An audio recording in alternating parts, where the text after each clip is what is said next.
കോൺഗ്രസിന് വലിയ അങ്കലാപ്പ.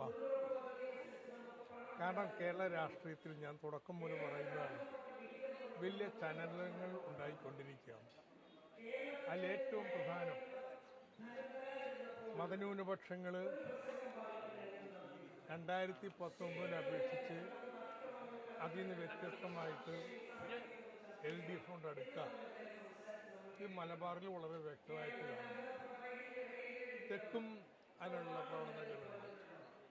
കോൺഗ്രസിലുള്ള വിശ്വാസം കുറഞ്ഞിരിക്കുന്നു. അതിൻ്റെ വെപ്രാളമാണ്. എത്ര ഉറപ്പായിരുന്നു നിലവിലുള്ള MP മാരിലൊന്നും മാറ്റം വരില്ല എന്നല്ലേ ഇതുവരെ പറഞ്ഞുകൊണ്ടിരുന്നത്?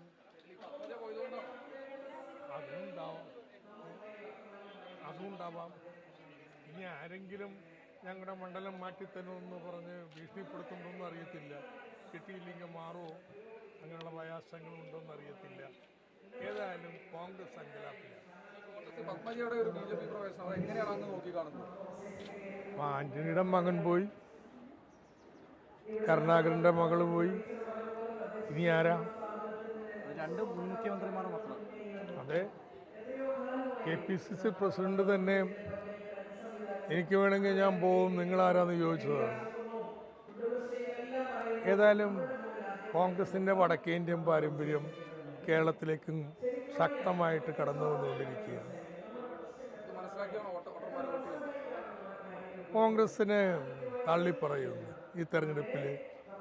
എനിക്ക് തോന്നുന്നത് ഏറ്റവും നിർണായകമായിട്ട് വരാൻ പോകുന്നത്, കേന്ദ്രം തന്നെ സമ്മതിച്ചിരിക്കുന്നു 13,608 കോടി രൂപ കേരളത്തിന് അർഹതയുണ്ട്. കോടതി പറഞ്ഞത് കൊടുക്കാൻ ഒരു UDF നേതാവ് അത് കേരളത്തിന് അവകാശപ്പെട്ടതാണ്, കൊടുക്കണം, കേന്ദ്രം ചെയ്യുന്ന തെറ്റാണെന്ന് ഇതുവരെ പറഞ്ഞിട്ടുണ്ടോ? ഇതാ ചോദ്യം. കേരളത്തിലെ പാവപ്പെട്ടവരുടെ പെൻഷൻ അട്ടിമറിക്കാൻ, ജീവനക്കാരുടെ ശമ്പളം അട്ടിമറിക്കാൻ UDFും BJPയും കൂടി ചെയ്തൊരു ഗൂഢതന്ത്രമല്ലേ കേരളത്തിന് അവകാശപ്പെട്ടവണ്ണം തരാതിരിക്കൽ?